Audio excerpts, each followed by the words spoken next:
For Canadians to have faith in the immigration system, the rules have to be followed and the laws have to be enforced.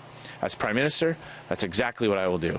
Conservative leader Andrew Scheer promising to get tough on asylum seekers crossing the border at unmanned points. Scheer was at Roxham Road, Quebec, where thousands have walked into Canada from the United States.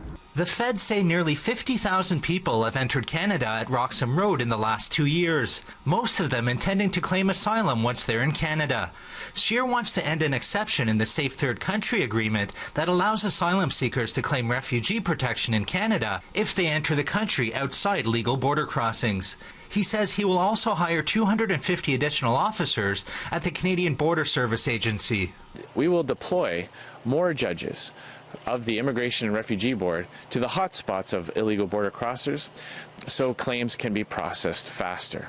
Scheer says he wants to make sure no criminal groups enter Canada like the MS-13 gang members. It's the same violent gang that U.S. President Donald Trump uses to justify the border wall on the American border to Mexico. We do know there are reports of people who have entered into Canada with criminal records or who have been identified as being members of criminal organizations. So we want to make sure that when people come into Canada, we are putting the safety and security of Canadians first. That is paramount. Campaigning in Markham, Ontario, Justin Trudeau says he wants to strengthen the current system, but says things are working.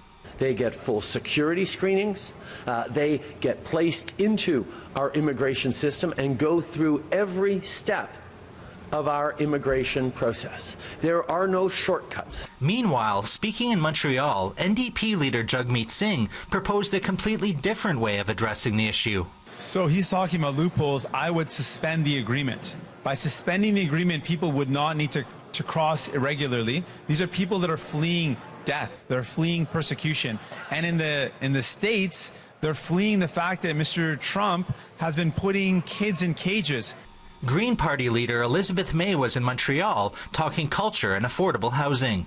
In Ottawa, Nigel Newlove, City News.